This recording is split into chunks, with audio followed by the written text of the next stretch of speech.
Okay, it started. Okay. I'm going to go ahead and call a meeting to order. It appears that all 5 directors are present. Good evening and welcome to this evening's meeting of the Woodbury County Board of Adjustment. Today's date is August 5th, 2024, and the time is 6:01 p.m. Tonight's meeting will be audio taped and the minutes will be prepared.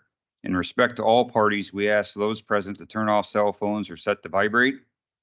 Those in attendance are asked to legibly complete the attendance sheet up on the front table.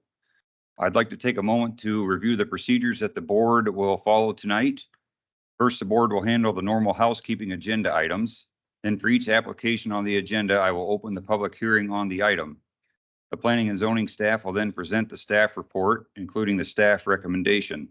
Any letters or other communication received from the public prior to the hearing will be entered into the record. The applicant will then have the opportunity to present his or her case and respond to the staff report. Next, we'll hear comments from the public. If you would like to speak, either in support of or against the application, you must come to the microphone. Please first state your name and address for the record. All interested parties shall be heard, but repetitious comments should be avoided. Repetitious or irrelevant comments may be ruled out of order by the chair. I ask that you remain respectful and courteous with your comments at all times. After all public comments have been heard, the staff and applicant may make a closing statement. The hearing shall then be closed by a motion and vote. Thereafter, no further comments from the staff, public, or applicant may be heard unless asked for by the board. The board shall then deliberate the case and may ask questions of the applicant, the staff, or any party offering testimony. However, such questions do not reopen the hearing for additional comments from the public unless so requested or approved by the board. The board will then formulate and vote on a motion. The motion will typically either grant or deny the requested application. Any board member who has an ex parte communication to place in the record of this meeting should do so prior to the beginning of deliberation of their respective agenda item. Any person desiring to appeal the board's decision to a court of record may do so within 30 days after the filing of this decision with the Planning and Zoning Office. So with that, are there any public comments on matters not on the agenda tonight? Okay, seeing none, I'm going to move down to item 4, the approval of the previous meeting minutes, I believe from June 3rd. Do I have a motion to approve the minutes from that meeting? Okay, I have a motion by Pam. Do I have a second? Okay, motion by Pam, second by Tom. Any further discussion to approve the minutes from the June 3rd meeting? All those in favor say aye. Aye. All opposed, same sign. Motion carries.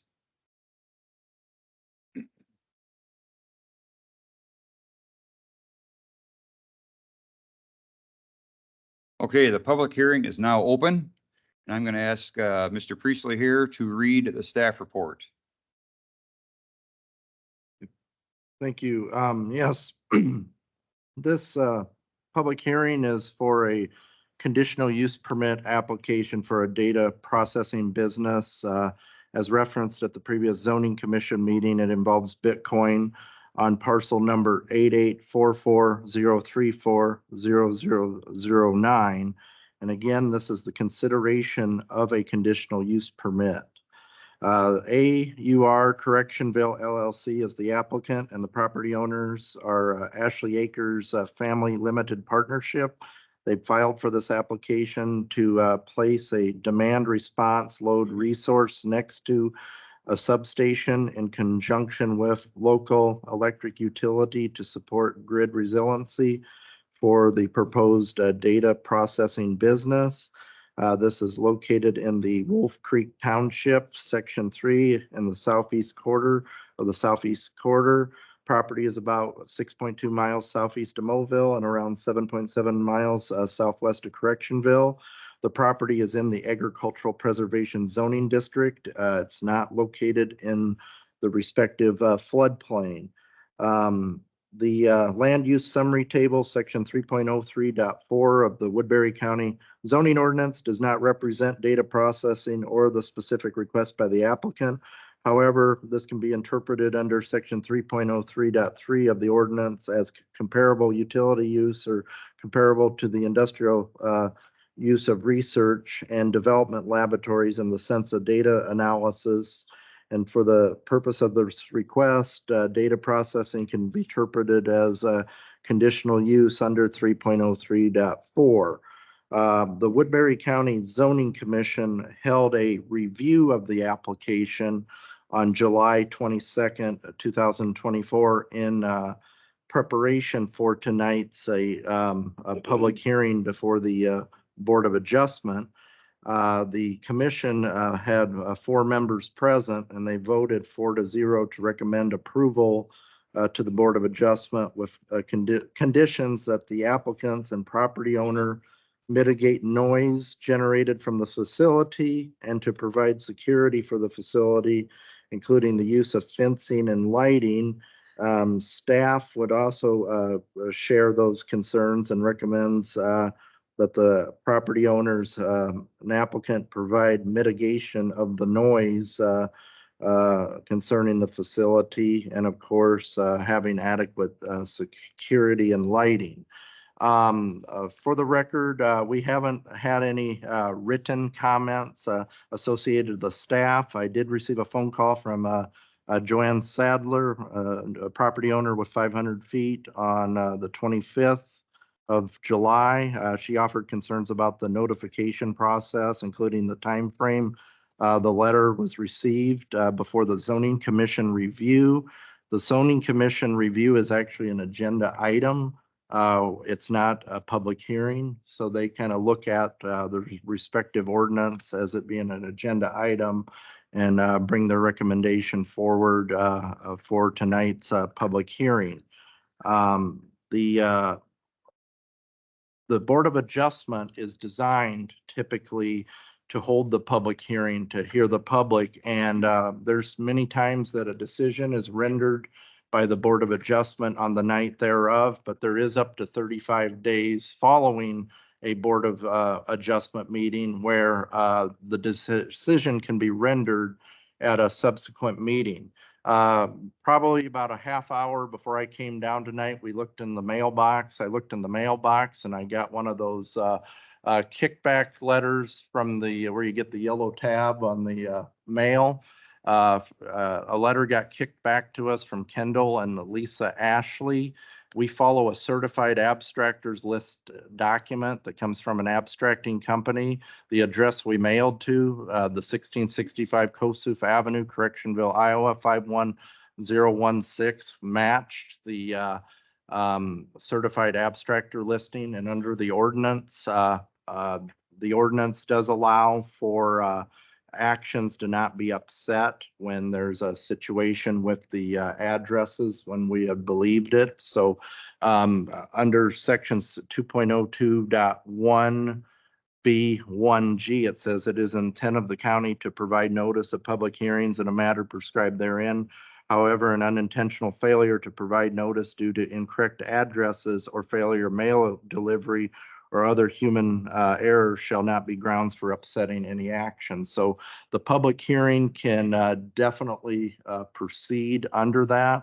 I would probably suggest to hold the public hearing to collect as much input as possible and look at your rendering authority within the 30 days or 35 days and hold a subsequent public hearing where we can get the address figured out that was not on the certified abstractor listing from that. So I will turn this back over to the chair. Okay, thank you. Thank you, Dan, for that report.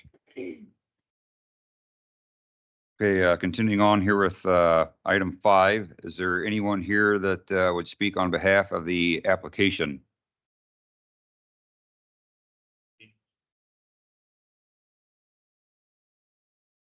Oh, we'd like somebody with the application to come forward and speak on it.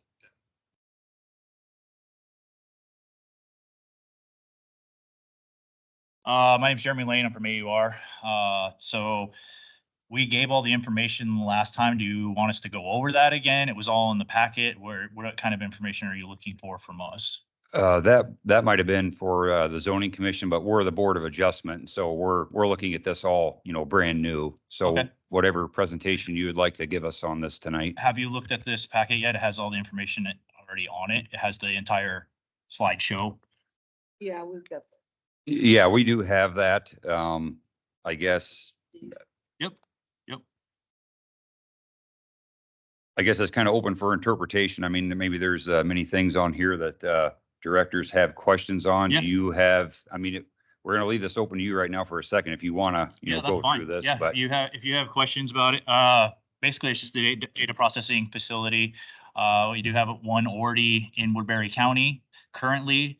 It does have security and lighting. So we just asked that the board take a look at that and use that as part of this process as well. But I'm open to any questions you have on the document that was provided. Last time they didn't even know we had a document, so I'm just trying to make sure. Yeah, if you want me to go over this, I can, the whole process. Sure. Okay, if you want to go to the next slide. So we've been operating since 2019 and have about 25 megawatts of active operations across Iowa. Grundy Center, that's our home base. That's where we started at. We also have one in Osceola, Woodbury County, as you know, and then the Midland Cooperative. And so as it grows, you can see that we have an additional 8 megawatts in the pipeline for Midland. So what if local electric grids could increase revenue across the board, upgrade infrastructure without CapEx, lower rates for end users, more renewable energy, and then as well as, add high paying tech jobs to the area. The big one is, if you want to scroll back up, big one I want to point on is lower rates. So that's huge. And we'll talk about that as we go through the next slides. Excuse me. Will the buildings look like the buildings that are pictured there? Pretty much, they're pretty much the same size. As we move forward, this is an older technology. So this was from our SIPCO site. So it's a couple years old now. So the newer technology looks different, but it's the same footprint. So they're usually container style. And what happens if you decide to abandon the property or whatever, move somewhere else? What happens to those structures? And They're not permanent structures. they're So not- you they can could move be them, we can moved. sell them, you yes. can move them, Yep. sell them, Yep. whatever. Okay, So- and then you would put the land back to Yep. its current usable. Yeah, state. I mean, it just kind of depends on what the wording says. I've seen it both ways. So it just kind of depends on the agreement with the landowner is how I've seen that. Okay. Thank you. So yeah, so these are air-cooled data processing facilities.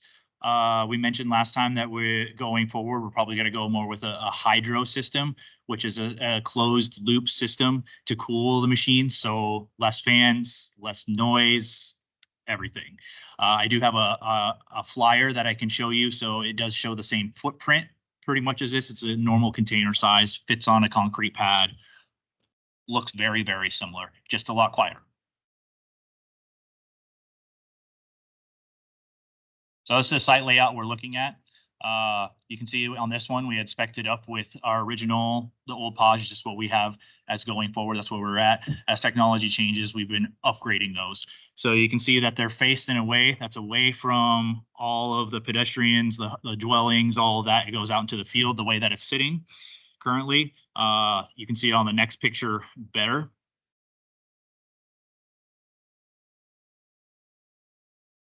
As you can see, it's not sitting straight up against the road. It's kind of crooked in there. That's for reasonings so they can farm it and not lose any, as well as moving the sound around.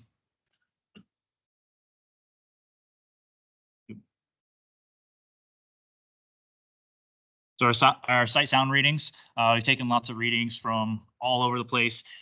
They are directional. Our current pods are directional sound. So one side has exhaust fans and inside there are the servers, and they actually have fans on them as well. That's where if there's any noise, that's where it'd be coming from. But as you can tell, like a normal conversation is around 60, 70 decibels. That's probably what we're talking at right now. That's what it would be, 300 feet away. It's not super aggressive. So what direction is the sound going? So if you look at that picture, I haven't even been to the site yet to see the actual area. If you go back up to the site. Oh, yep. So it sits that way. You can see where the substation is at below. Mhm. It's pointing away from the dwelling. So it actually point out towards the field area. To the north and west. then. Yeah.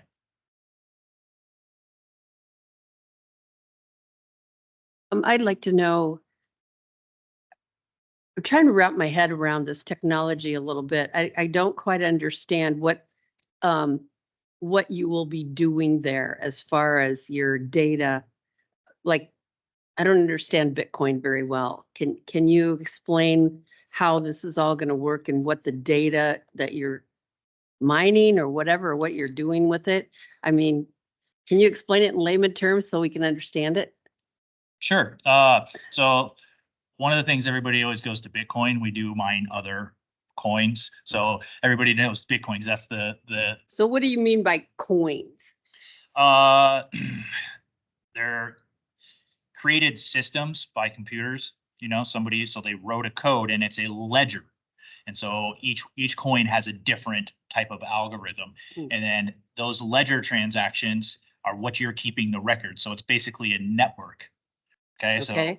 and each one has their own network. And by having us do that, we're building on the network and verifying those transactions and keeping the ledger just like your bank would do. So where's the data coming from that's coming in? I assume that there's data flowing into and out of this network. Yes, so how it works is that the servers point towards a pool, okay? And The pool.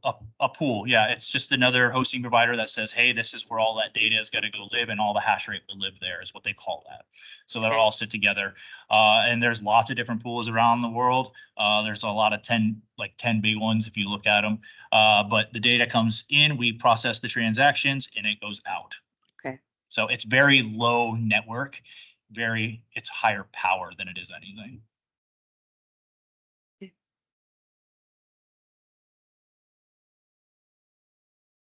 So if you want to keep going through, I can talk about some more of the presentation. Sure, yeah, if you wish to continue, Yeah, go ahead. I'll just, there's not that much of it.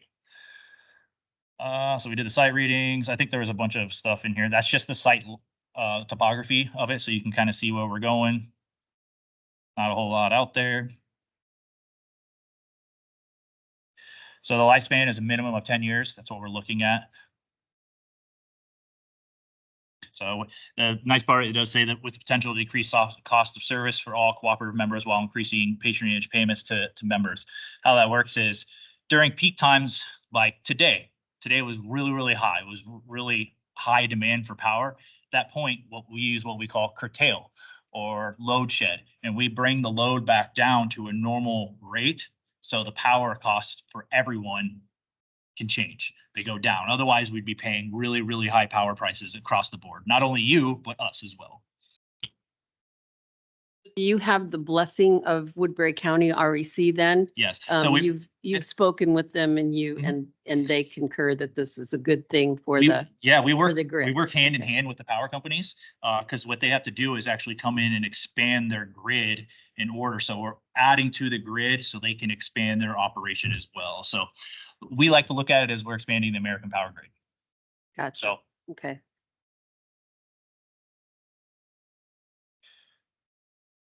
so yeah, we talked about the high efficiency energy saving, the curtailment and stuff. These are all slides that are not on this presentation. We want to keep scrolling down. This is an active one. So the site will have 2 full-time employees making average of $27 an hour.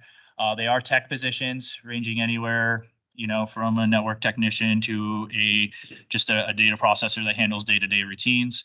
The technicians will receive healthcare benefits, gym memberships, and company housing. We invest in community. We like to bring in local contractors where we can to do the work for us. And then the community sales tax on energy. So most counties will charge about 1% tax on energy around. So it's about $12K a year. This is the demand side. So this is there's a bunch of different ways that you can do the demand response for this. So the main ways that we're going to look at is the demand response. but they also have like trees. So if you plant trees around your site and it creates shade and everything, that's one way to kind of help with this. We're just doing it on a much larger scale. The same thing with where is it, the distributed energy resources, like turning off your air conditioner or something like that. It's the same concept, just in a lot larger load.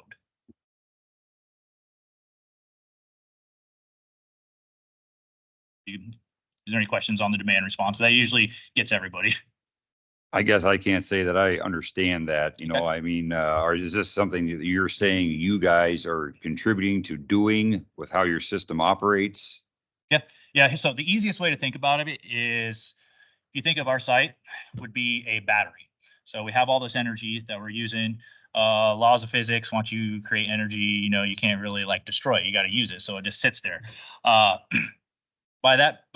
By meaning that, so we can take that load and put it onto our systems, and when it's needed back, we can turn it off and it goes right back to it. So we're like a giant UPS, if you're familiar with a uninterruptible power system, like just a battery, and give all that load back. So the grid is big, we added to it, has another little chunk, but that chunk can fluctuate back and forth. So when we turn down, all that load goes back to the grid where it's needed. It's automated with the electrical companies, and so with each one that we deal with, and each one of those sites has they have different times and different methods to do that. But yes, we use automation for that. Otherwise, I'd have to babysit it all the time. So it's kind of like Switch makes sense. What's that? Switch makes sense on the REC. Yeah. Where they shut off You got your it. hot water heater Yep, and certain exactly. things for a while Exactly. when the Yeah, we load. just turn it down, wait for everything to kind of get back to normal, and then we can bring it back up.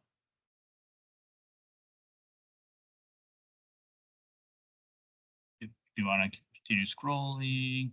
So the program considerations, this one's cool. This is about for the demand response. So there's 3 parts to it: physics, human behavior, and economics. That's all the demand response type, energy saving stuff.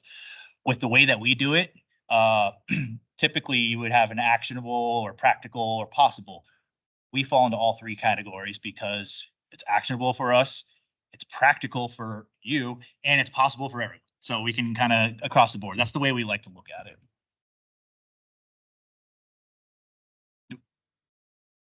So this is just an easy 1-line chart to see. You can see where it goes up really high in that red. That's where we would turn down the load, and it would bring it back down to smaller dollar bills.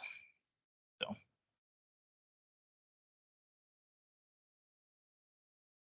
this is not one that's on this.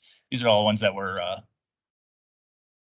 on a different slide. They were just not made visible, but when you added it to it, it must have added them. You're good. Keep going. Yeah, keep going. So I mean, even there, you can see like that's the curtailment. So when we're dropping load, you can see that we just kind of cut off and give it right back. It's not like, oh, we have that option to kind of slowly do it, but if we need to, we can just drop it right off. So maybe keep going. Keep going. That's pretty much it. I didn't think there was a whole lot on there. So where are you headquartered?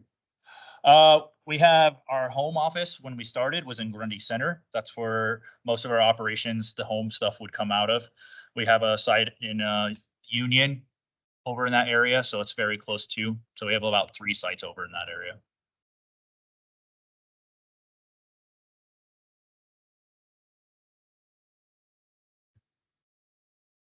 So I went down and looked at the site on Calhoun. Okay. And I mean, as farmers, we make way more noise at times. Mhm. However, we don't do the 24/7, 360 days a year. So on mitigating the sound, are you looking at going with the fan? Or are you looking at going with the other cooling system? So we're probably gonna go with our other cooling system. On our last meeting, I said that, so the pods that you saw on there, that's what we call those pods. The pods that you saw were belt driven, so it has a motor and a belt driven fan.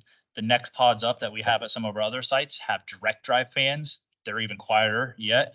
And then the newer style would be like a hydro. So it actually has water that runs through the machines to cool them instead of an air cooled machine. Obviously, it's a lot quieter if you take out all the fans. And you said that that was a closed loop system? Closed loop system, yep. Okay, so it has like a radiator, Yeah, it has like a water, glycol mixture, the normal. but no fan. Correct. It just has a chiller, yeah, like a normal radiator. Yep. I have a printout if you guys would like to see it. You can pass them out if you want to do that. Yeah.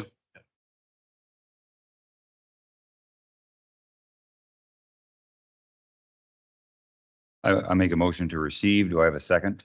I'll second that. Okay. Motion and a second to receive. All in favor, say aye. Aye. Aye. All opposed, same sign. Motion carries.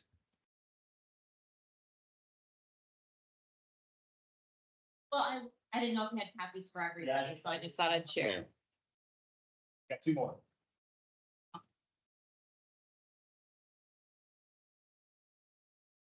It's pretty straightforward, but you can see that the size is similar. You can see it's a lot more enclosed. But that's what we're looking at.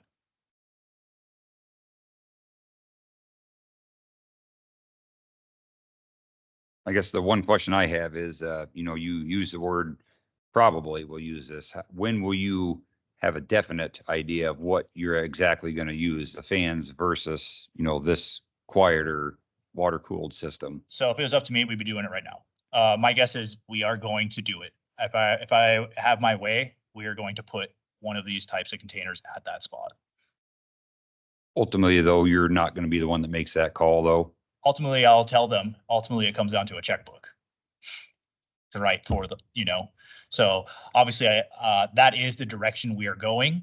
I can't say for sure it's going to be that one, but that is the direction we are going. So just the way that equipment works nowadays, we need to jump up to this level in order to be continue operating. That makes sense. We were to approve this, when would the construction begin? I believe, good question. We have a different deployment team that would go out, so we'd have to get everything else done that would go out, and it'd be a little bit of a deployment while we wait for everything. So they'll do dirt work first. My guess is a few months. Yeah, hopefully sooner. That's our goal, is to kind of move forward with them so we can get. You asked about when we were going to order it, like when we know. Well, we're not going to pay for something and have it sit around. So that's kind of like it's all in a rolling pin. If we move something, everything changes like normal. So what are the factors that make you lean toward the closed loop system? What are the factors? Yeah. The noise, less maintenance. So if you can imagine having the fans, they're just a lot of maintenance for it. I grew up on a farm in Iowa, and it's the same thing that we deal with there. Constantly breaking belts. In the summertime, it does get hot, so motors want to burn up, that type of thing. So less maintenance. It does run cooler, so that means the machines can, work harder. That's pretty much it. We believe that that's the way that the technology is going to go. The industry is going, and it is already going there.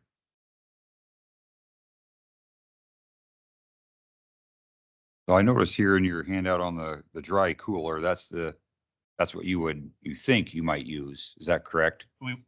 That would be the one that we would use. I noticed it's, now that one you thought, does that have any fans to it at all? It has a top fan for the radiator, the chiller there. Okay, I see that mentioned here then. So what's the noise output of that? You guys have any readings on that? I mean, we could get readings for it. It'd be from the top of it, so nothing would be coming out the side. We could get the readings for it, but it would be a lot quieter because that would just be the fans from the machines. Usually what people are complaining about with the sound is the fans from the miners themselves. I just want to be clear, so there is still fans on this cooling unit system. There'll always be fans on them, yeah. Sure.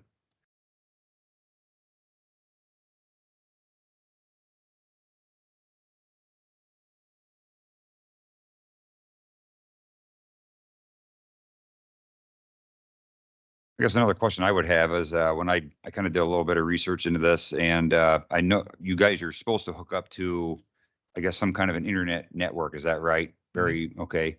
Which internet provider in this area would you use? So our current site, background story, I'm a network engineer by default. So we have Rise Broadband and Starlink at that location. Unless you have some other person that can pull us fiber, we haven't been able to find any. That's kind of a normal problem where our locations lie. It's kind of out in the middle of nowhere, and so sometimes it's hard to get that type of infrastructure out there. But we do have a dual WAN connection, so that means if we lose one internet, the other one can just take over. So as of right now, it'll be satellite internet. Yeah, we haven't even got that far yet, but we always do a backup of Starlink, and then we start scoping out, okay, who can get us infrastructure and who's going to be our ISP. But I don't want to rely on Starlink. Starlink is a backup for us, so I'm going to do everything I can to find someone. So if you have recommendations, awesome. So just a general question and trying to understand this, say you did, use some kind of a local provider, would your pull on that internet, would that hinder the service that other people in the community, count on as far as the reliability of potentially crashing that internet service? Not at all. Your TV probably runs more network traffic than what we're doing. So the servers themselves, I don't know if you know anything about network connections, but a normal network connection on your computer over there would be 1,000 megabits. Okay. The servers that we run connect at 100 megabits. So it's really old technology. It's not a heavy, transaction wise. It's just in and out. So it's really, really small amounts of data, which is awesome for me because being a network engineer, I don't have to mess with huge things. Just got to make it reliable. So what is the temperature of the air coming off of one of these? What time of day are you looking at? Well, I guess I'm thinking, we've got all sorts of different weather around here. Yeah. And I'm wondering, if you're dumping out hot air in the winter, it can cause events with moisture and things like that. So it is hot air during the winter. Okay. So it will push out hot air. I can't say for certain because the temperature varies. It could be anywhere from like 120 degrees to 140, coming out of there, but it's just blown air, and that's right at the exhaust. Even lower if we go to the water cooled. Okay. So air cooled obviously is a lot hotter.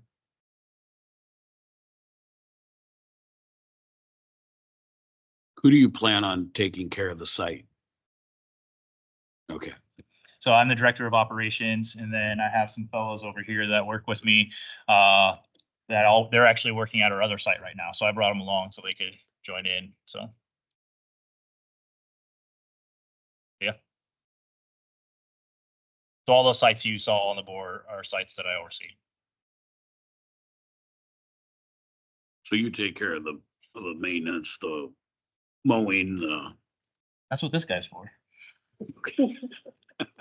But yes, yeah, we try to, we don't try, we make them do that. So outside the fence, mow, laying outside the fence. I want it to look nice. That was my big thing, especially if you guys are going to come look at it. I don't want it to be, and we got to be able to work there too. So that's a big thing for me is site cleanliness. I've been in and out of data centers for the last 7 years, and I've seen some really bad ones and I've seen some really good ones. So I'd rather have us be on the upper end of that. would trees or shrubbery or something like that be a feasible, something to dissipate noise? Yeah, you probably saw at the site that you visited, we have them on that one side, and we have noticed that not only does it help with that, it helps with wind. So it helps affect our machines through there. So there is some benefit both ways. Yeah. And we actually have a project for our Grundy County site to actually put in trees there as well around the corner of our property, just to grow it out like a grove, kind of help some of the wind block. So Is that in your plans to do something like that? it's in our plans, but we don't have it for this site at all because it's out in the middle. It's right next to the substation. This one's a little bit different. We own the property at this other site in Grundy versus leasing it. So as of right now, you have no plans for vegetation around this proposed site of any kind? It'll be a rock site. It'll look very similar to how the substation's set up. So a fence, rock, that type of thing. I guess I'm still trying to wrap my head around and understand all this. This is all very new around here, but as I go through your presentation, I look at this, what you guys are saying that you do with these systems here. I see, all kinds of different things you guys claim to do here. Why is it that when I hear about this, on the media or something, it's always just, it's Bitcoin, and you guys don't just come right out and say that? Is there, some kind of a connotation to that? Leaves a bad taste in everybody's mouth. I can just tell by around it. So I've worked for this company for 6 months and I didn't know anything about Bitcoin before I came in. I could read the algorithm that Bitcoin rides on, but I didn't know anything about the Bitcoin thing or crypto in general. And so I've learned a lot, but it always does leave a bad taste in people's mouth. And I'm not sure why. I just don't. A lot of people complain about sound. I've been around a lot of stuff and it's not what they're making it to be, at least in my opinion. So I've seen a lot louder ones, a lot worse environments. So at this site, how many servers are you looking at having? So probably around 1,400. And approximately what kind of space or what number of exact structures are we talking on this site? Are we talking like several, shipping containers? Or if you go back to the drawing there, it has the exact layout, shows how many pods are going to be there. It shows how many transformers, shows you the site trailer, shows you a porta potty. It shows the containers. I just reference back to that because it was easier to reference back to that. There you go.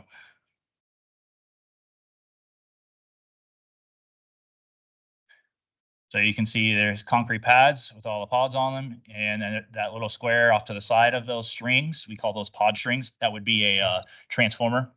And then it goes to a switch gear that dissipates the electrical throughout the pods. So what is the approximate footprint of this whole site? Is it 1.5 acres? Is that what I'm seeing there? Is that? I believe that's the size of that space.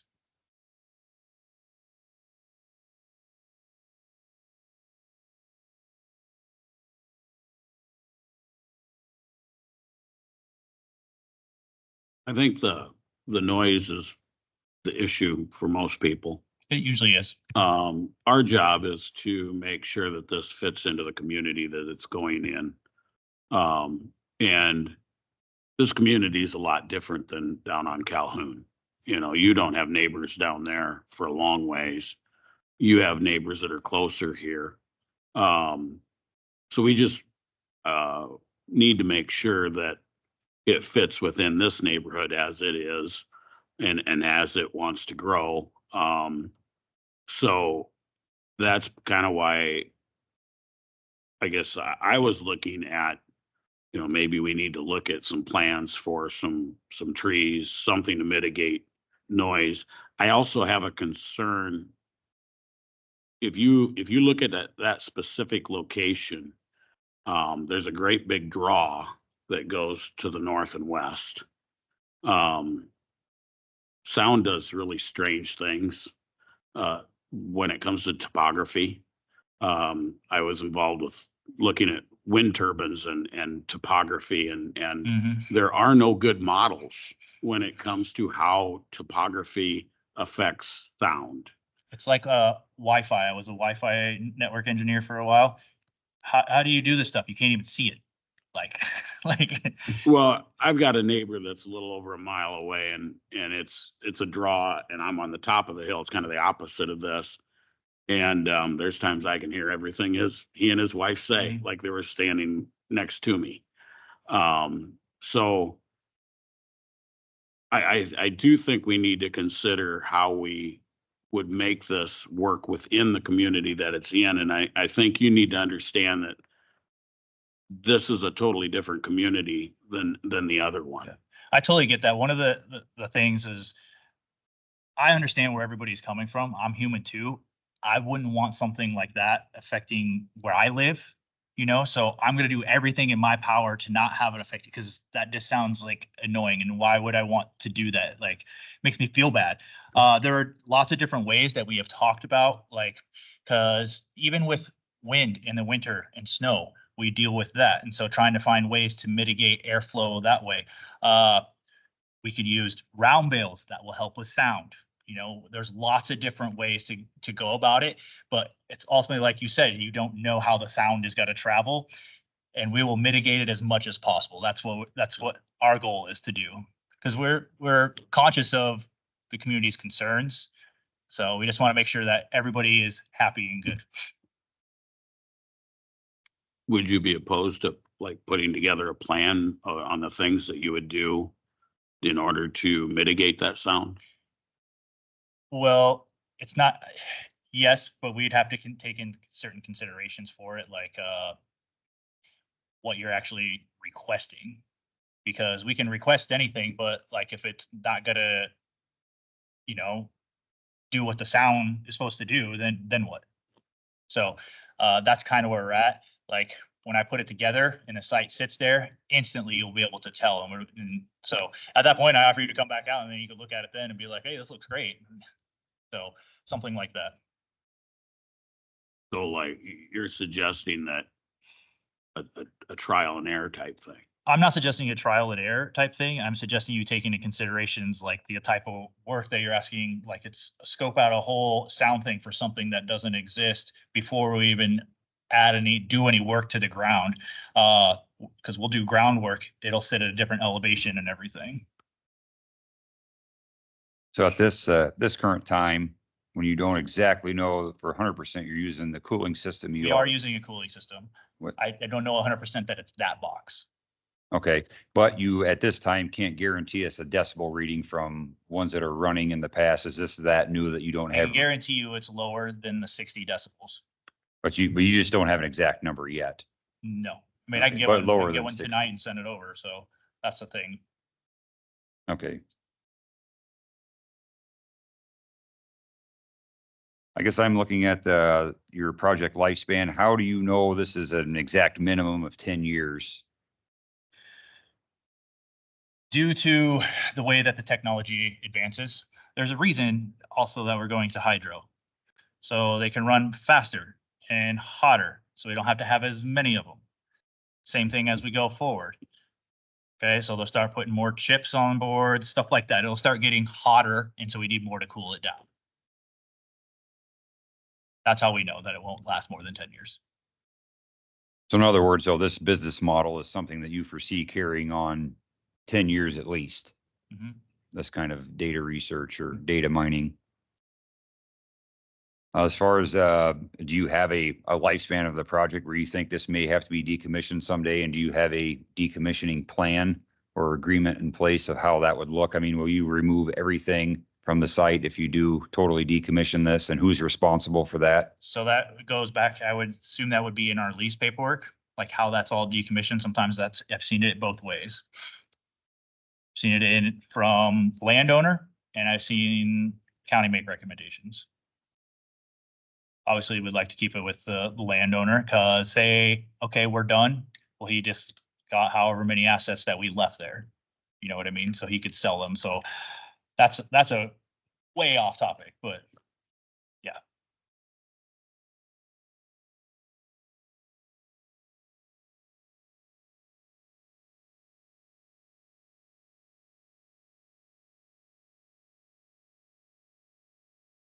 I don't want to hog the microphone here, but I guess another question I did have is, you talk about decreasing the cost of service for all cooperative members. I guess, I think that if you're using a lot of electricity, you would think that, supply and demand, maybe you use a lot of electricity, maybe our rates go up. I guess, how do you explain the possibility that you guys would lower the cost of service for all the cooperative members in that area? So we're not just adding load to the grid that already exists. They're creating the larger grid to add our load to it. So at that time, we're expanding the grid, more users on the network, the power network brings down the power cost for all.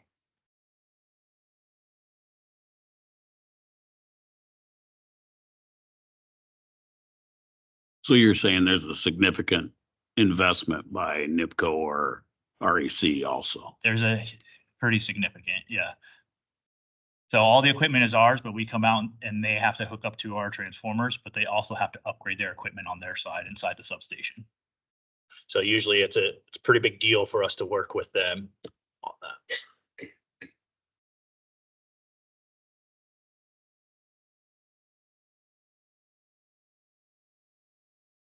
Does anyone else on the board have any further questions?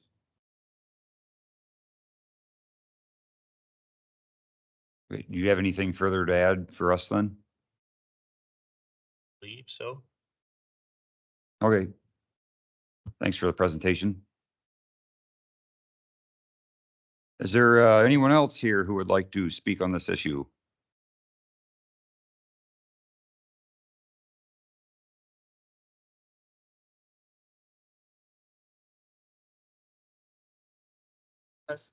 My name is Joanne Sadler, 3448 160th Street, Correctionville. I just want to go back to Dan's summary on the proposal here. The land use summary table, section 3.03.4. It does not reference data processing or Bitcoin mining. And in Dan's presentation here, it says that it's comparable to research and development laboratories.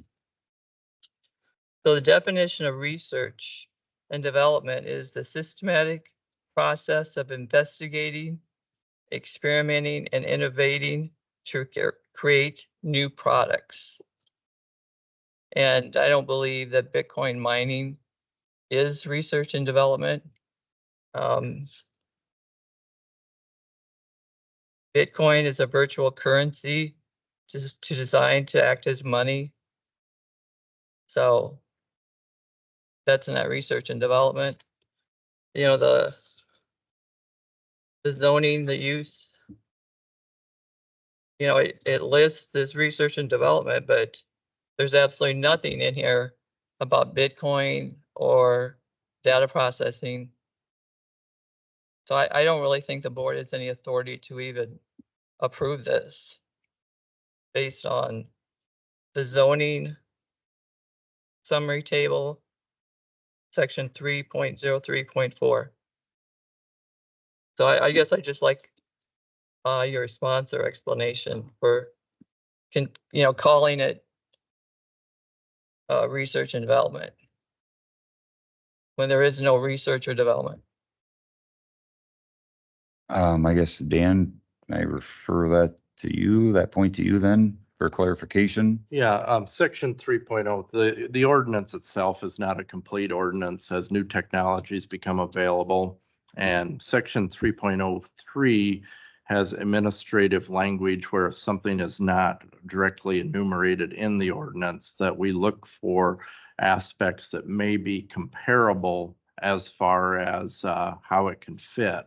And so it's kind of looking at the utility aspect of it, which it's not so much in the utility side, and the research aspect of it was associated with data collection. And so it was Bitcoin was looked at as a form of using technological computerized research or some type of data analysis system to go and collect data and basically present a product. And in a sense, data research could be a product in the sense of mining it, collecting it, and making it available to the consumer as far as acquiring that asset. So it's searching out, seeking, finding, analyzing, and becoming an asset that is mined. It's kind of the modern day way of if you had a service of going out in California in the gold mine days of finding the gold asset.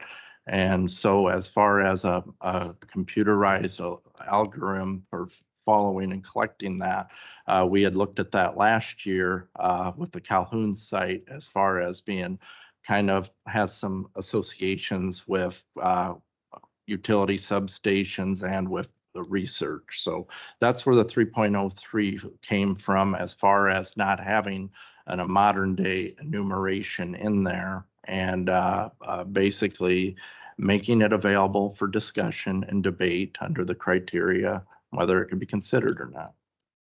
Well, let's just go over what research and development is. Investigating, experimenting, and innovating to create new products. There's no new product. What is Bitcoin mining? It's a network-wide competition to generate a cryptographic solution that matches a specific criteria. When a solution is reached, a reward in the form of Bitcoin and fees for the work done is given to the miner, the Bitcoin miner, who reached the solution first. There's no research and development in Bitcoin mining. It doesn't investigate, experiment, or innovate to create new products. So, I mean, the land use summary table is pretty detailed of what is allowed and not allowed. And it does not fit into any of those categories. So I don't think that the previous site in Woodbury County should have been approved. And I don't think this should even be considered by the Board of Adjustment. So. Thank you for your comments. Joanne, could I ask you a question? Sure. I understand your position on where you're coming from, but could you maybe be a little more specific on if we assume that we can, if we share the assumption that we can look at this, what are your feelings on this site specifically? Well, in the packet that you received and the zoning board received, we didn't know how many servers were going to be there, but we just heard there are going to be 1,400 servers. In the Grundy Center site, which I have some information on that, which is kind of where I think this company started, they have 1,900 servers. And I watched a news report from a news station that did, an on-site story on the Grundy Center. It was quite loud. So, I'm concerned about the sound. I'm concerned about the amount of energy it uses. The Grundy Center site uses 54 million kilowatts a year. That is almost more than the entire Grundy County. That's equivalent to like 4,900 homes, the amount of energy this specific site in Grundy Center uses. And so, we're comparing the 1,900 to 1,400. I mean, it's still a huge amount of energy. So that is a concern. The sound. I guess I'm also concerned if the Board of Adjustment approves this, a year down the road, it could be double, triple. I mean, who's going to control or prevent any further expansion? So it could be even, more servers, more noise. I served on the Board of Adjustment. I mean, there is really no Board of Adjustment police. The staff changes, the board changes. Who monitors any change or any site that you approve? It's really pretty hard, pretty much impossible. So I guess those are my concerns. But, the zoning board comes up with this matrix as to what's approved and not approved, and that's what you are required to follow. So those are my thoughts. Okay, thank you. Is there anyone else here who wishes to speak? Tony Wortman from Stanton, Nebraska. I probably don't have a thing to say about this, but we have one of these things next to our home. It is devastating. It drove us absolutely crazy. We live 1/2 mile from one of these, and it has 8 pods. They were so bad, we couldn't sleep at night. It rattled our buildings. It made my livestock crazy.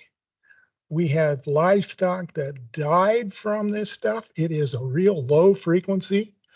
And the Bitcoiners, they play a game with dB meters, and they like to always use the dBA meter. If you use a dBc meter, you can measure this low frequency stuff that you can't even hear. It just vibrates your body. Our home was almost uninhabitable. We were going to move. We started yelling at commissioners. We yelled at planning people who ran this through without our, we were against it. We were absolutely against it. They rammed it through anyway. They didn't listen to us. They built this thing. There was supposed to be a German company come in, and they were going to build a nice building and everything and have 20 employees. We ended up with a site much like this with eight pods, 1 employee that shows up once in a while, weeds everywhere, not taken care of, noise so bad.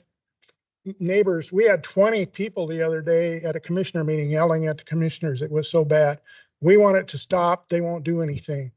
They're going to build another one by Norfolk. This is located right next to a substation. The substation can't provide enough power for this to go past the 8, and they limit them some because they don't have enough power in the substation. So the power company wants to build a $14.4 million power line that the ratepayers have to pay for to supply power to these guys. They use so much power. If they get their way, they want to put 50 pods at the end of our lane at 1/2 mile. And these 50 pods are going to use more electricity than the city of Norfolk. And it's all wasted for naught. It's all for Bitcoin that creates absolutely nothing. This lady is absolutely right. They create nothing. They steal money from people on the internet. And you get down to it and look at what it is. It's a way of stealing money from the people on the internet. They have over $1 trillion of money that people have invested into Bitcoin and all these 26,000 other cryptocurrencies. And these 26,000 people probably couldn't come up with 20% of that money. It's all gone. It goes to miners. That's why they love to do this. It's free money. Basically, they get a computer and they find these Bitcoins and they get this money from this big pot. The pot is now empty. It's like a vault with nothing in it. Yeah, you own a crypto coin, but it's worth nothing unless you can find a dummy dumber than you to pay for it. And it is absolutely going to crash to nothing someday. Don't know when. Don't even have to believe me. You can ask Warren Buffett. Warren Buffett said it's going to zero. It's a Ponzi scheme and it's bad. His partner said, I would rather have a handful of dog poop. At least I'd have something. That's how bad this is. You are promoting a Ponzi scheme, a scam that's stealing people's money if you approve these. It is the worst thing. The power companies love it because they get paid on commission to how much electricity they sell. So the power companies, they just love this stuff because the CEOs and stuff get a raise. A CEO in Nebraska got bumped up from 600 and some thousand to $1.3 million in salary because he sold a bunch of these small communities into getting one of these things because they make serious money off the power company does. It doesn't do anything to stabilize the rate. Fact is, in Texas, where they actually have a website on the internet, if you're really interested in what Bitcoin is, go to the Texas Coalition Against Bitcoin Miners or the National Coalition of Bitcoin Miners. They have videos that show what this stuff is. They'll tell you what Bitcoin is. They'll tell you how corrupt it is. And I tell you what, I don't get involved in it. So, you know, And I'm not involved in Correctionville. It doesn't bother me. I just hate seeing people get ripped off and their money stolen. And it just irks me when this stuff gets away. In Stanton, the sheriff told me somebody came in, had $250,000 they ripped off from him. $250,000 in Stanton County, small town. He lost $250,000 to these scams. And some people are doing it willingly. It's like a gambling thing.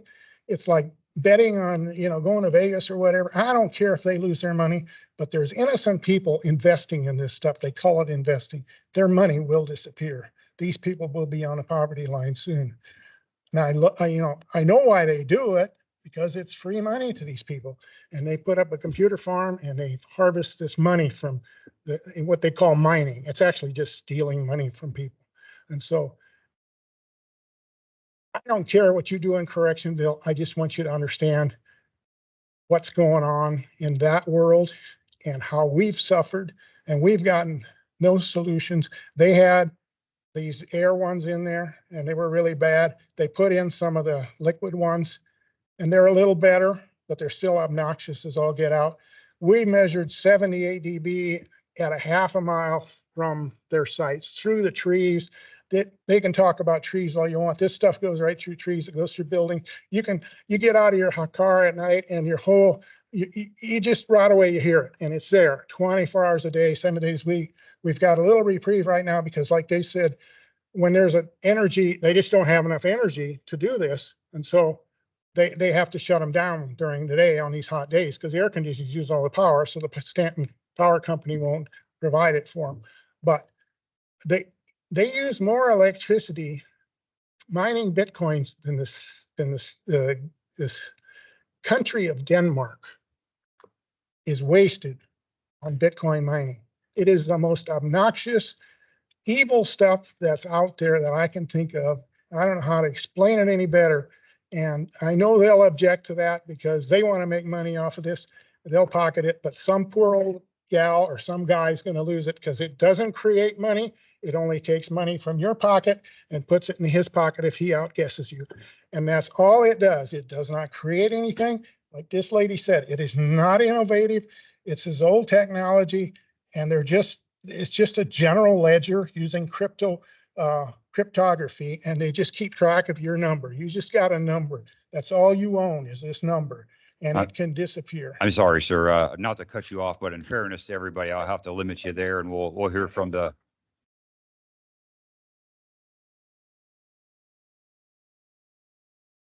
In the country, but they won't put it right downtown because it'll drive.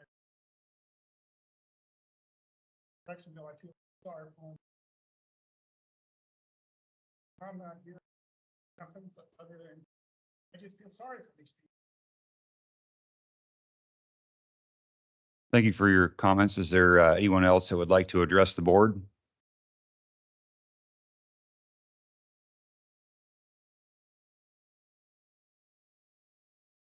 Shelley Sadler, 3417 170th Street. I received a letter because I'm within 500 feet. There's all kinds of issues that can be discussed. Noise and the bad things that are going to come with it is our main concern. I've read lots of the articles, that you can bring up on the internet. Noise pollution has been proven to cause cardiovascular damage. Bruce already has AFib. We live right across the road from it. Our fields are right there. He already has AFib. What's this going to do to it?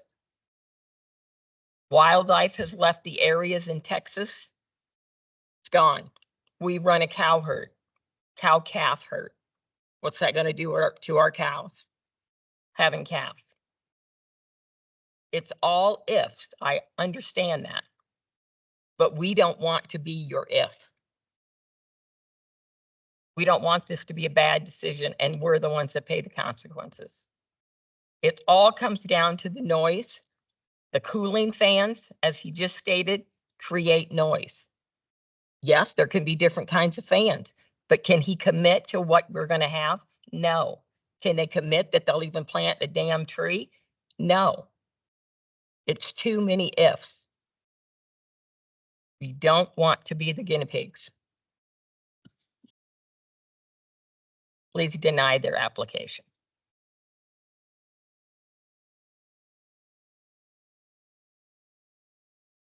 Thank you. Is there anyone else who would like to speak on this application?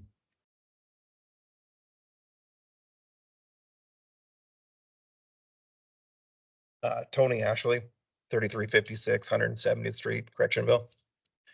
So we're the landowner in this deal. So I just wanted to kind of explain to you guys, so I got presented this by a supervisor of another county. And he said, you should meet these guys. It's been great. They've been great to work with, have a great reputation.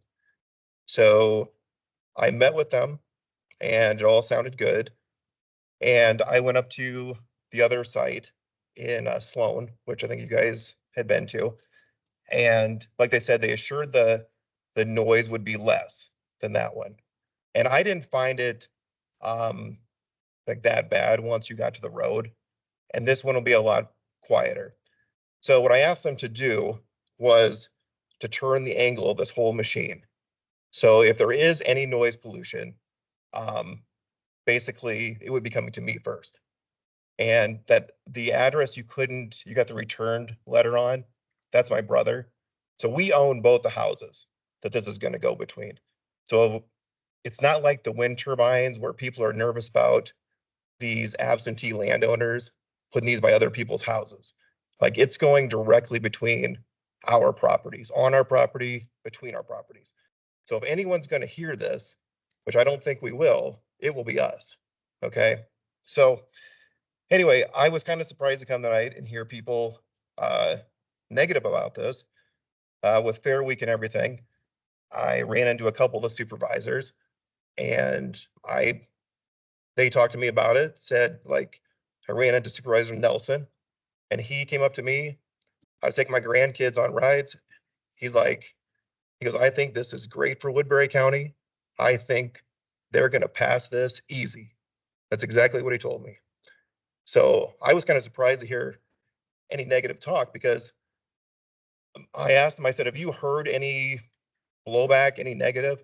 And he said, no, neither did Supervisor Raddick, and neither did I. So this is the first I've heard anything negative about this.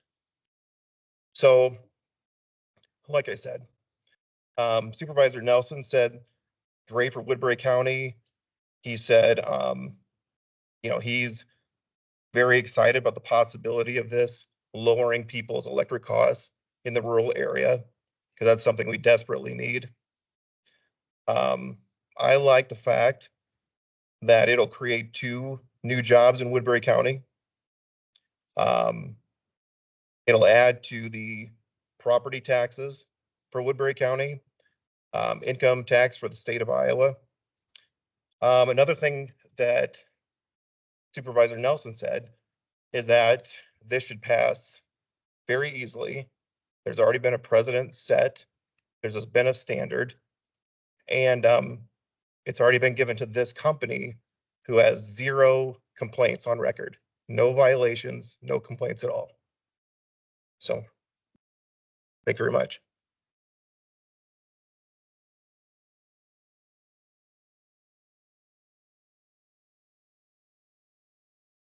Is there anyone else who would wish to address the board?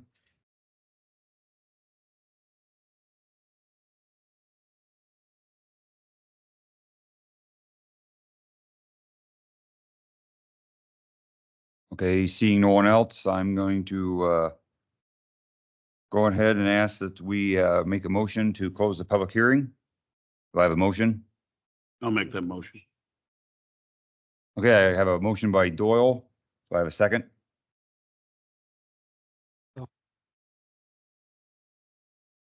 Motion by Doyle to close the public hearing, second by Tom. Is there any further discussion? Seeing none, all those in favor say aye. Aye. All opposed, same sign. Yeah, that motion carries.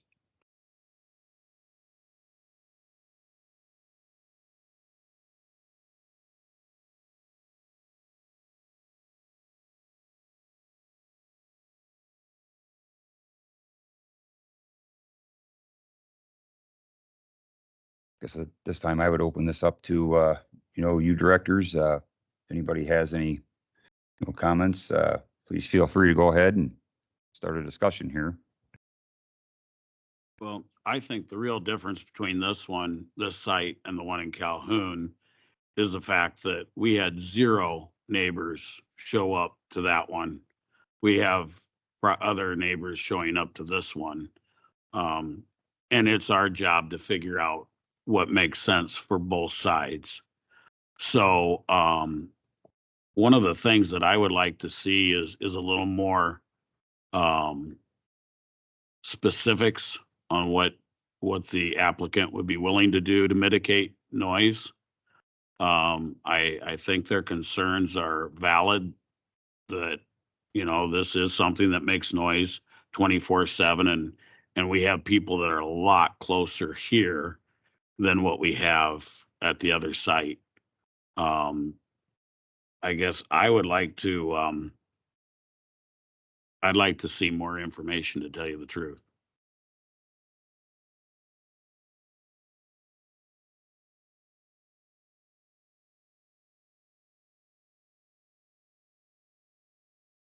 I myself personally, I'm torn here. It's very new to me. I have quite a few unanswered questions myself that I would like, maybe a little more information on that we, don't have here. So at this point, I'm kind of on the fence, wondering if this wouldn't be potentially proper to defer this, gather some more information. So a little bit more of the specifics. I had asked, for a decibel reading, of this new system. Potentially, we don't know what that is, although we were told it would be less, I believe, less than 60 decibels.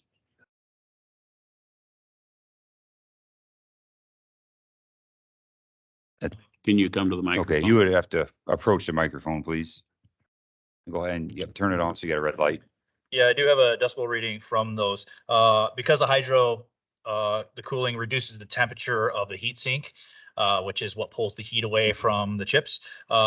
The fan speed is significantly reduced, and then there is no more low frequency sound. That's the big complaint, is that low sound. At 1 meter, the dBA is 72. 3 meters, it's 69. You jump up to 15 meters, it's 59. So it's significantly quieter.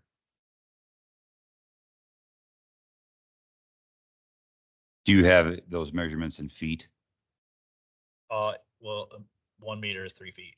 So So at 15, 15 times 3. and what were we 45. talking? 45?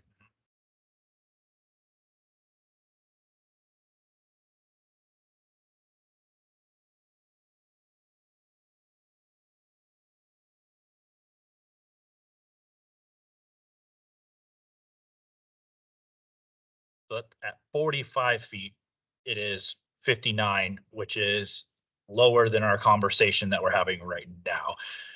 There is that dBA thing, and I totally get that. But that's what we were talking about with the hydro containers that we will be going with. I have no doubt of it.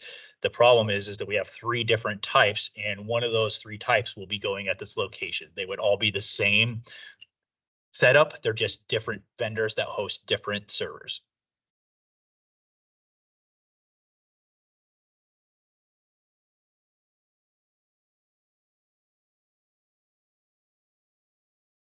Does anyone else on the board have any further comments? Dan, do you know if there's been any complaints on that Salix? That was my next question too. None. None at all. Was if there was any complaints about the existing site at all. So Okay. Because Dan, do you remember what's the closest neighbor to the existing site? I measured, I think I got 2,000 at one point. If you go down to the quarter sections where the road meets, I rode out there as 2,500 feet away, basically at one point. So I know they exceed 2,000, but I'd be happy to put a beacon measurement up in front of everybody. So I can do that. I would like a clarification on, we show this is going to be 1,296 feet away from the closest home. But we have Shelley saying that it's right across the road, like 500 feet or so from her home. Where's the discrepancy coming in here? Well, I can pull that up on Beacon as well. Just I think Bruce can enlighten us some on that. Our house is 1,100 feet away, Okay, but The our house- property line is right Property across the road. gotcha. That's where that comes from. Okay, thank you. And where I came up with the 500 feet is this is what I was sent out from the county, and it says to, or you can look at it. yes, depends on how you measure it, but yeah, the 1,100's about anywhere from 11 to 1,200 on Beacon. So The 1,200.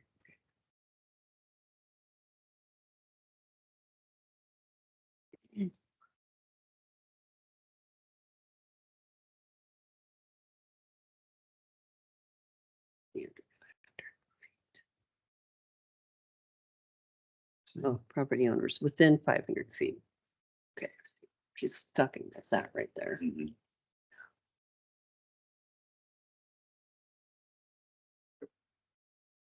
Okay. Thank you, Shelley.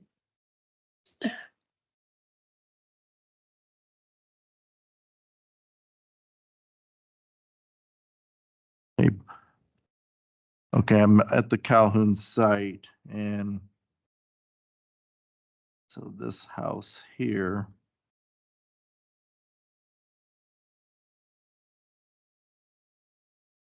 At roughly 2,300 there. I think there's a dwelling.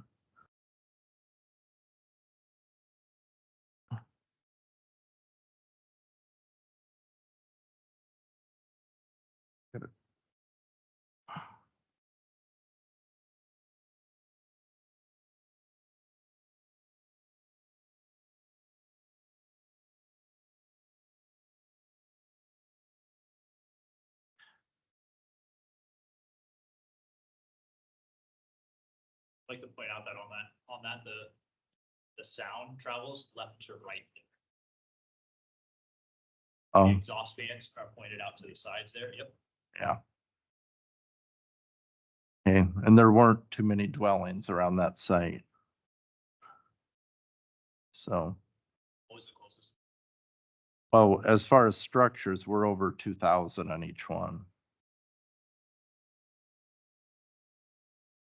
You guys have any lines? Neighbor, like, that's been brought up in other county meetings. That's why I was just asking. There's been a lot of research on that, and basically they've tried to develop models for that, like I was telling you before. If you're on unobstructed flat ground, they can be pretty accurate. Whenever you, Really loud too, like I've been. yes, Decibel readings quite loud and they never thought. but Can whenever you you come get to the into, microphone? whenever you get into varied topography, none of the models seem to work. And I mean, large colleges have tried to come up with something. And that's, I mean, we're really comparing apples to oranges when we compare Calhoun to this site Mhm. because of the topography and because you've got neighbors so much closer. It just makes it a lot more difficult. And that's why I was wanting to, I'd like to see what are you truly willing to do to, Whatever it takes pretty much is where we're at. But obviously we would like to come to a compromise whether that's we move forward with this and this is what we're gonna do, or like, I'm not sure what you're asking you want from us, but I can kind of see where you're going. Well, I mean, yeah, I mean, I think most of the people here know Ashley's. Ashley's do a really good job of taking care of their property. Their properties always look nice. They have no problem planting trees and keeping track Yeah. of things. That's partly why I was asking who is taking care of the property. Because I do have confidence in Ashley's to take care of their property. And I'm not saying that you don't, but I think that these neighbors would at least at the bare minimum need to know how far you're willing to go to protect their enjoyment of their property from the noise you're going to create. I mean, and I did down there on the Calhoun site. Yeah, that I didn't think the noise was that loud, but it's 24/7. Mhm. And that I can see where that could maybe get old. It's like living next to an interstate. Yeah, exactly. You know, and an interstate is something that serves the public need. I don't know that this serves a public need. So it's your burden of proof to prove that you can fit into this community. Mhm. So that's why I would like to see some documentation from you to show what you are willing to do to prove that you can fit in this community and not be a hindrance to it. Yeah, thank you, Doyle. That's along the lines of what I'm thinking yet. I'm still kind of uneasy about this. I want to make sure that this is going to fit in the community and not disrupt the daily lives of the nearby neighbors. This, being so new. Is it possible to defer this until we can find, find some more information and have some more input and more assurances, I guess? Because I really feel for the residents of this area, and I really I feel for them, and I don't want them to have to live with something that they find unbearable.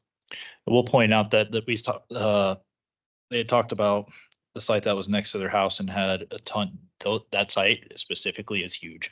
I've seen it before on the news and stuff, and it's 4 times the size of our site.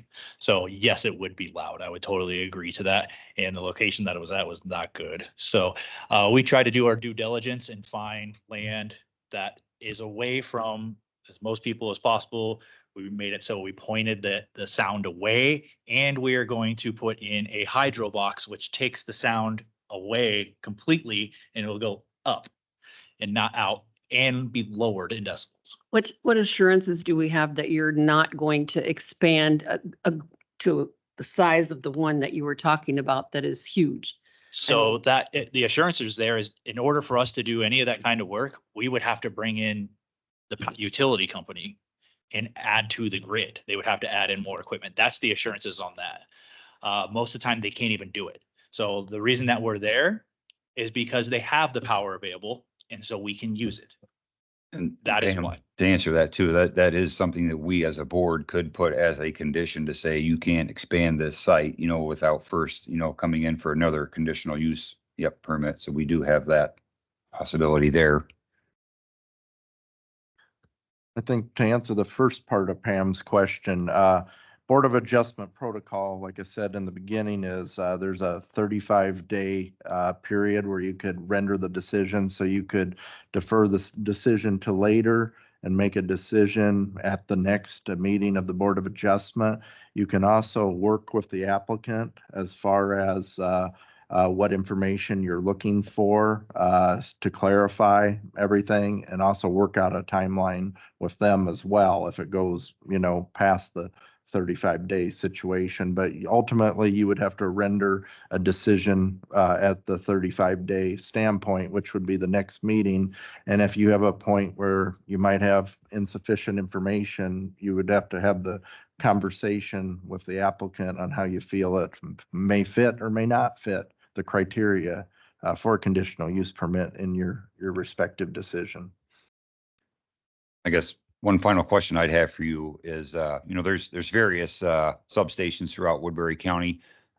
Do you guys have a certain criteria you use when trying to figure out which substation you want to build at? I mean, how did you come to this particular one? Do you have a method to that, or? I'm not personally responsible for that part of the business. But most of it's just looking at load and where we can actually tie in. There's only so many places that you can actually do this depending on the power. So just because the substation is there doesn't mean you can tie into it. So you're not the one that makes that call, that's Correct. someone else. Yes. Do you know who that, I mean, could that information be provided to us? What are you looking for specifically? Just what criteria your company looks for when choosing which substations to tie into in a county like ours? What load do they have that we can get? Like that's where it's at. If they don't have load that they can give to us, we won't be able to work with them. We also have to work with the utility company. So if they're not willing to work with us, then it goes nowhere. I would like to move that we call for the motion at this point, and can I make the motion? Or do we have to agree to stop discussion? You can make a motion and get a second to discuss the motion, and of course, motions can be withdrawn or amended by a vote. But yeah, depending on what your motion is. You I can- would like to move to defer this until next month's meeting to give us more time to collect data and to possibly get some clarification from the, And while you're at it, our next meeting technically is Labor Day. So oh, with saying that, I think it'd be very important to very clearly state when that next meeting is. And I know we've had precedent where we've met on the subsequent Wednesday. So I would check with the other members of the Board of Adjustment to see if you want to hold that on. is it Wednesday. possible to hold it on Labor Day, or do we? The courthouse is closed. Courthouse is closed, so no, we Yeah, can't so- do that. I would suggest probably Wednesday or that week for sure. Tuesday would not work. That's the Board of Supervisors. so Yeah, it wouldn't work for me. Wednesday, I would possibly suggest. For the first, is it the first Wednesday in September then? Yeah. Yeah. Okay, so do you want me to restate it? I would, before you do, I think let's kind of generally poll the members of the Board of Adjustment if they're okay with that Wednesday. That would put us Wednesday, the 4th. Wednesday, the 4th, is everybody? Would you want to do the 6 o'clock time meeting or 5 or probably 6 to keep it consistent?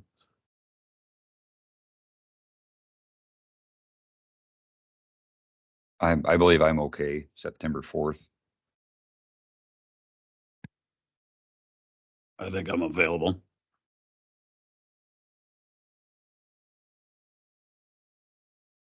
Does that work for you, Tom? Okay, I see Ashley's checking. Yep, I said that. It's good. Okay. Okay, so Pam wants to, you want to continue with your motion? I would move that we defer making a decision on this issue until we have time for more fact finding and get more clarification on the issues, and that we would meet again on September 4th to hopefully come to some final conclusion on this issue. I'll second that.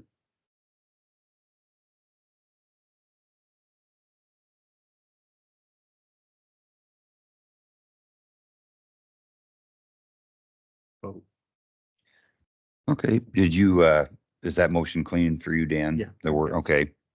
Okay, we have a motion by Pam to defer this conditional use permit in order to, for more fact finding and some clarification until the September 4th time at 6 o'clock. 6 o'clock.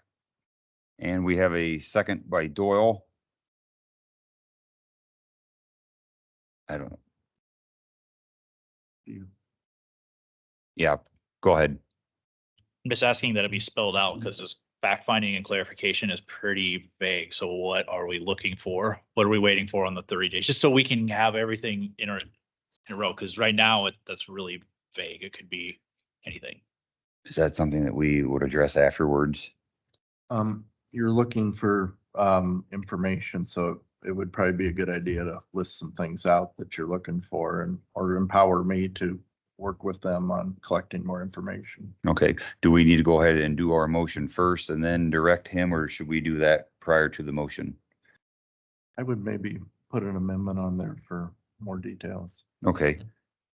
Pam, would you mind amending that to maybe include that we allow Dan to work specifically with the applicants? Okay. I would amend that motion to have Dan work with the applicants to create a list of information that we would like to know more about. And I just feel myself that I just want to study something to know more about this whole thing. And not only just the noise thing, but, you know, also just understanding what this actually is and how it's going to possibly affect the residents in the area. So is that good?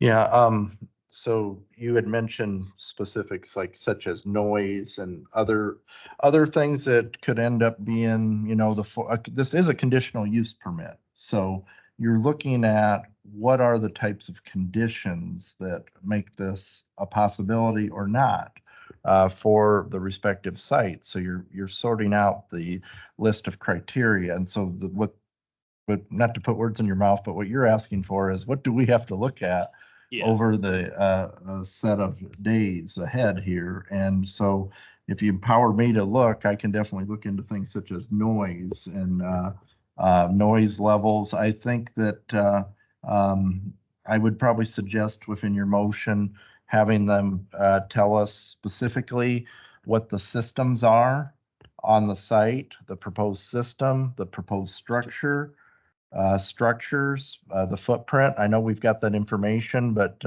from a staff standpoint, we would want to know what the system is, what the rating is on it, the level of noise. I know you had mentioned some distances already here tonight with us, but it'd be a good idea to have that laid out for us for the respective site on the system analysis, the explanation of it, the footprint.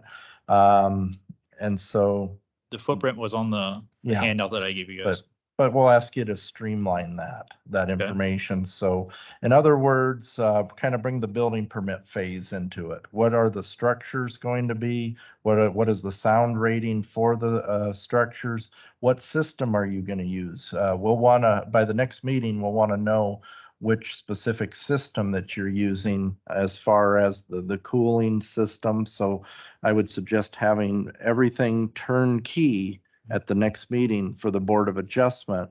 So it's clarified for them as well as the public that would be there on, so you can come in and tell us that, yes, we're putting, this is the footprint, this is the system, this is the brand of the system, this is what's going in when we get the building permit granted. And here is the distance rating, X amount of feet away. So be able to kind of answer those questions. I know they've come up here in other forms tonight from the public as well as some of the other board members, but we've heard, of course, noise being the top item here. So we'll need to know what the noise ratings are. So decibel rating. what I want to get through though is like, if we do that and then after the end of that and you guys go, well, we still have more questions, what's the process then? Because there's just a lot of confusion of what's actually going on. And so if I can answer those questions, then I think we can move it along. That's kind of Yeah. what I'm looking at. I think it'll go a long way if you kind of keep in mind what went through Okay. here tonight as far as what specific structure you're going to put in, because that's what you need for a building permit. We're going to put in this structure. This structure generates X amount of noise. So very specific to your plan. I would probably expect next month to talk more about the site plan and Is what. that usually done in a conditional use permit, or is it not done till the plan after that? I'm just trying to figure out the actual parts of it. Conditional use permits are case by case basis. I know we've talked about precedent quite a bit, but you look at the area of the neighborhood, you look at the conditions on the ground. I think like Mr. Turner mentioned at the end, this is far different than the previous site, just the fact that there's neighbors there. So there's a compelling interest to know the footprint of the site. And so coming in, the Board of Adjustment needs to look at the possibility if it can fit. If you come up with, this noise rating and you mention, okay, it's the decibels of a normal conversation, we need to know what those decibels are from the road. And we need to know that, okay, this house from 1,400 feet or this house from 1,100 feet. I can would create be a full mitigated. report for that with Yeah. pictures and videos of all the decibel readings. Obviously, we don't have a one of these in production. So I don't know how we're going to give you sound readings besides what's on our brochure from it. I can reach out and go that route. But like I said, we still don't fully know the structure. We know the size of our structures because they don't change.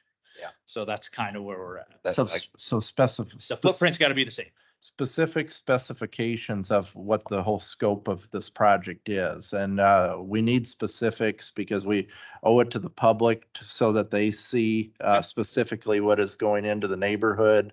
And conditional uses are within this 500 feet area in particular, very tailored to what those impacts are. And I understand, there's going to be levels of questions Yeah. that always do pop up, but that's the way that these zoning boards. Okay. I was just asking for clarification. 'Cause Yeah, so. this is all new to me too, Yeah. so like I'm still trying to figure it out. But yeah, I mean, this is question driven. Cool. This is public driven. So knowing the ins and outs of the project is absolutely essential for ratings. And we discover things here. We learn things Me from too. the public, and that helps the board. It helps staff fully understand. That's where we would hope to receive more letters and comments when we request that from the public, because Yeah. we start to decipher it and look at different directions as far. I mean, every little thing helps. I know Mr. Ashley had mentioned, Yeah. turning the system. So if you turn the system, if that's projecting sound a certain way, is there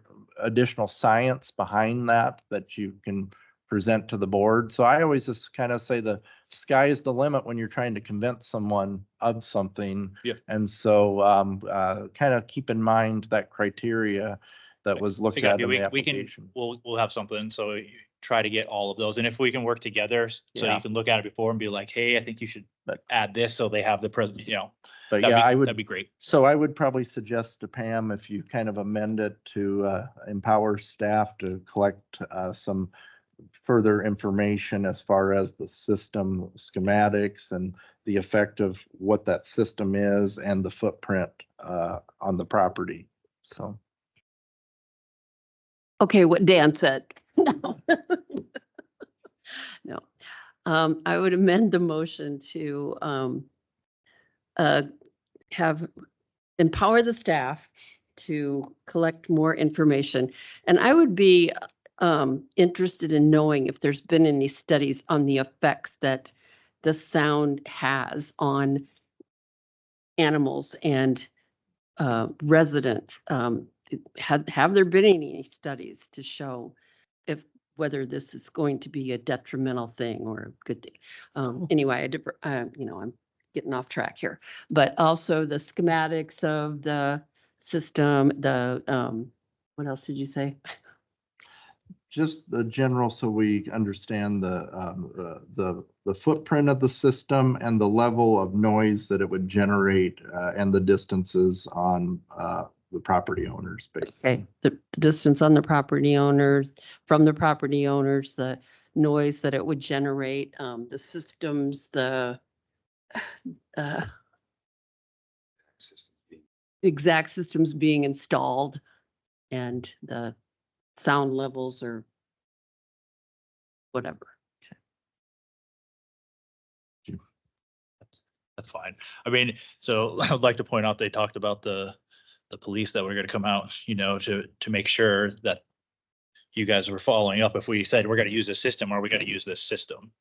So things change. If it's not in there, like, will we have to go back through all this process again? If something changes down the line and we say, like, how does that whole process work?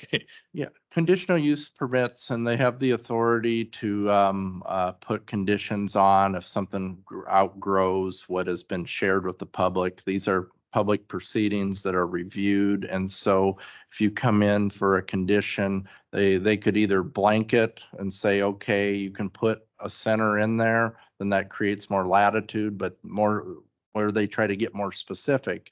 If you come in with a system or come in with a couple options and say that you prefer option A and option B, and you come to the board that night and, sell it or say this one or this one, there's some latitude in how they make their decisions in terms of the flexibility, but their decisions can put a constraint on the structures that are ultimately permitted, because this is both a building permit exercise and a conditional use permit exercise. So they empower staff to issue a building permit so they can get specific to what those respective structures are, including, I think Mr. Turner mentioned levels of conditions. I know he had mentioned trees and different scenarios. The county Board of Adjustment is empowered to identify areas that mitigate scenarios. And so if it's kind of discovered that maybe trees or fencing or security or those things are going to mitigate potential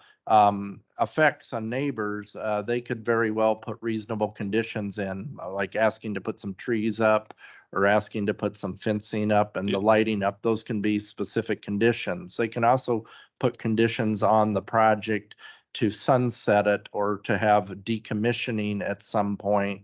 So what ultimately happens, like before, you're issued a resolution, and inside of the resolution sets the level of conditions and the expectations, and it becomes the same force of an ordinance.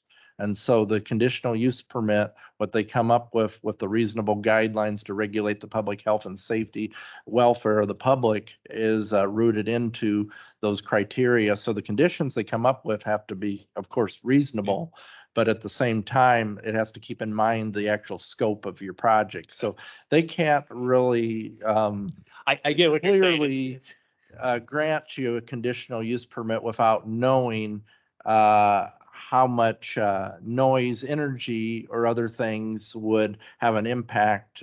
How much it's cranking out would have an impact on the neighbors. There's just not enough information there, and I think that's why we're at this level here tonight. It's just that's kind of the missing component here. Is when you drive down 170th and Kossuth and you stop, what's life going to be like out there? Okay. And that's what they have to explore. You got it. Cool.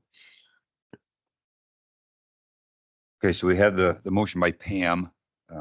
Dan, do I need to repeat that, or can we just proceed with? I think it'd be important to clarify it. Okay, you may have to help me on this then. So we have a motion by Pam to defer this conditional use permit. Did we get a second to the amendments? Okay, so we have a motion by Pam to defer this conditional use permit until the September 4th meeting. Yeah. In order to, And we'll hold a public hearing there too. okay.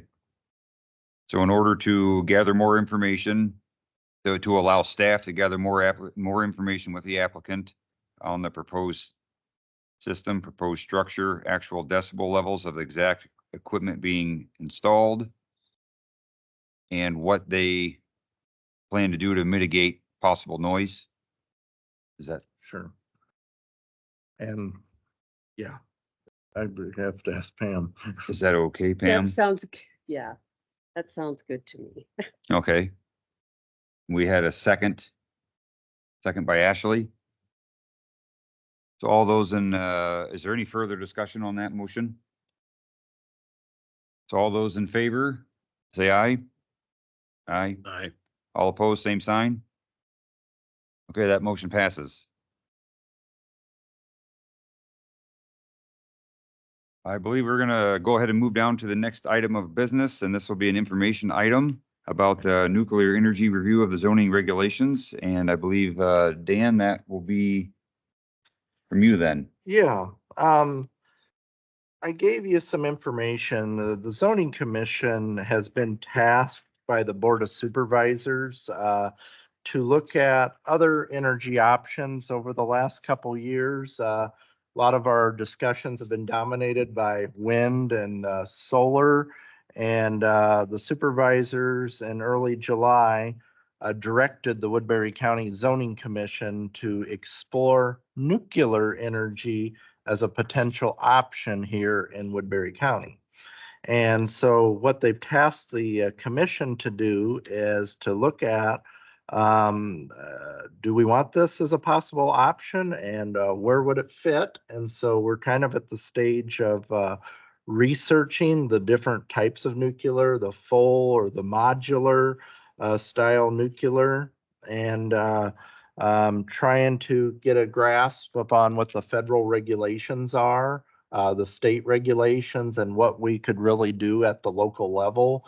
There is definitely significant regulation at the federal level, so we have to explore maybe a possible conditional use permit in terms of how it fits with the respective zoning ordinance. There's many utilities that are in the zoning ordinance now that fall under that conditional use criteria, including the solar.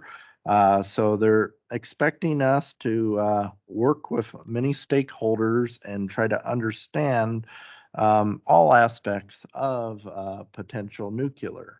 And so it's just only fitting that we've looked at the other forms of energy, and this is definitely one of those that has been talked about quite a bit. And just for informational purposes, the Board of Adjustment does not make any decisions as far as creating this new policy or exploring the policy, but it's definitely imperative that the Board of Adjustment be briefed on where we are at with these things. So what was placed in your packet was just some information that has already been shared and is in the hands of the Zoning Commission now.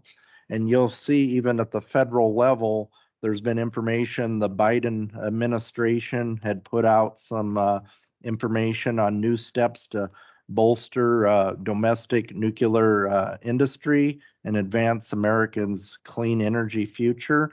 So the Biden administration has nuclear as one of the options as well on clean energy. So even from that federal aspect, it's a very reasonable approach for Woodbury County to see how nuclear might play a role in the energy future for the residents of Woodbury County.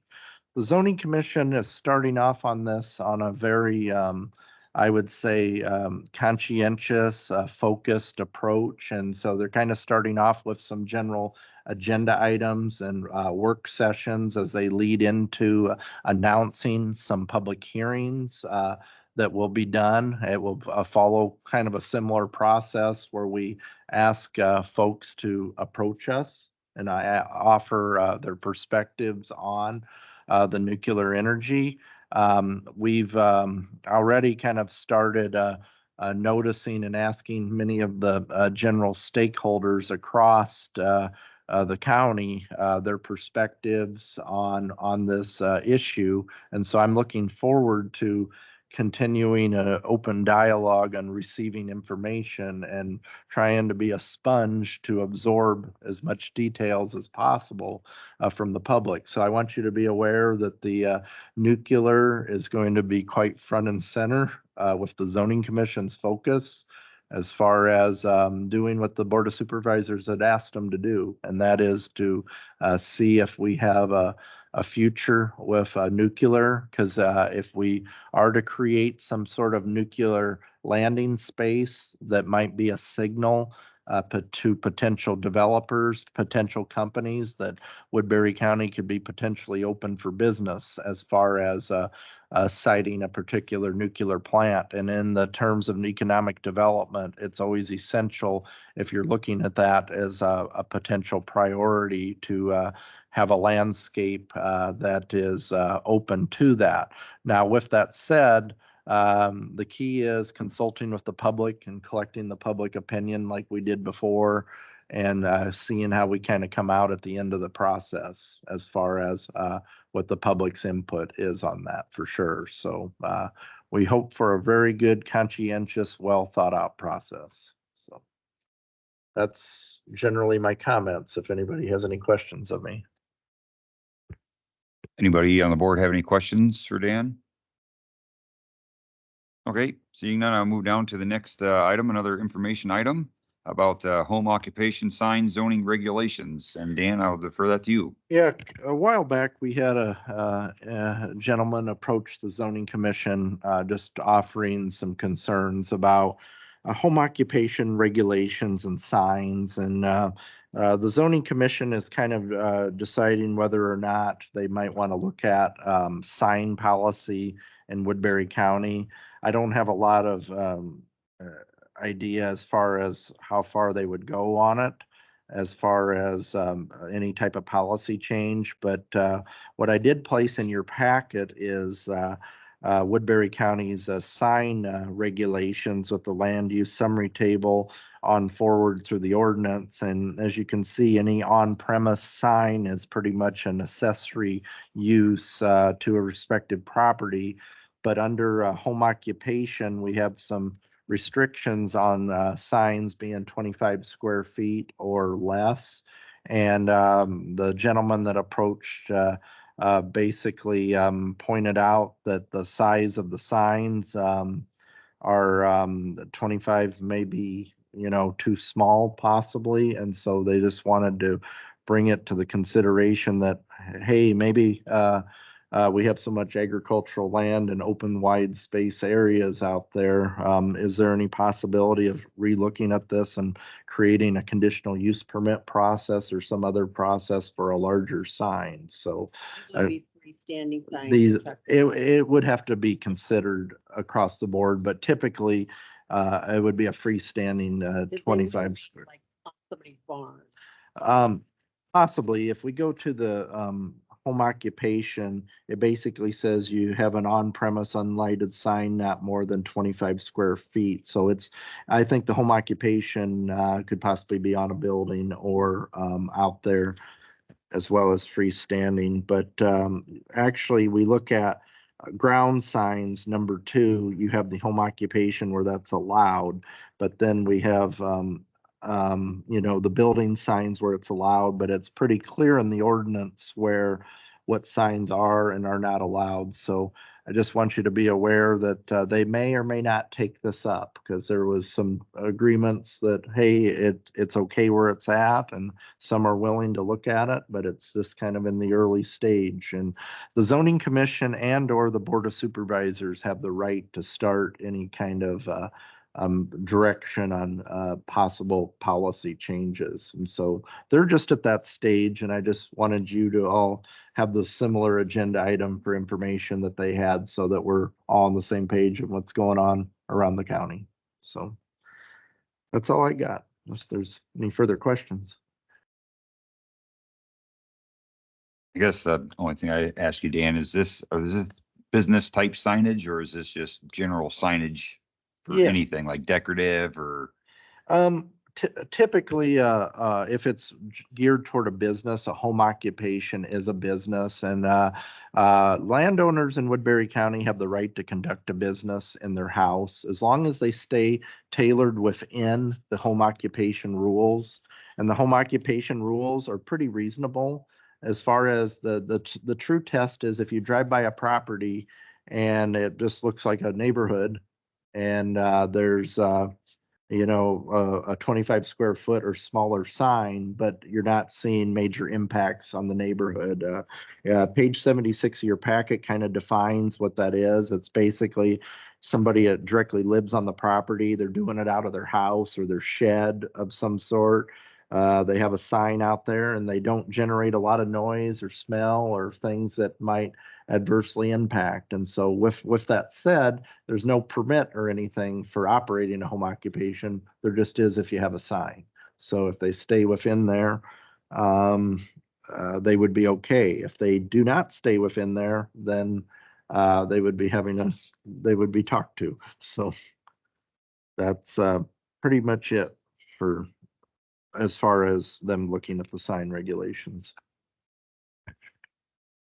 Okay, thanks, Dan. Does any other directors have any further questions for Dan on that? Okay, seeing none, I will move down to item 6. Is there any public comments on matters that were not on the agenda tonight? Okay, seeing none, I will move down to item 7, staff update.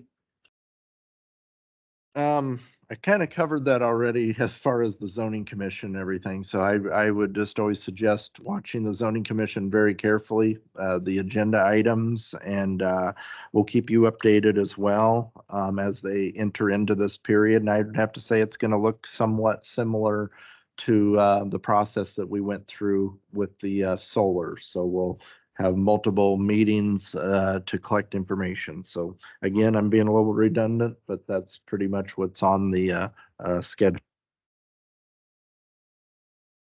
Okay, thank you for that, Dan. Do any of the other directors have any comments or inquiries for anyone else or amongst ourselves? Okay, seeing none, I will go ahead and make a motion to adjourn. Do I have a second? Okay, motion and second by Ashley to adjourn.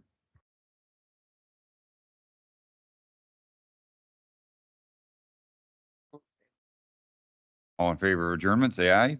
Aye. All opposed, same sign. I guess it's not debatable. So we're adjourned.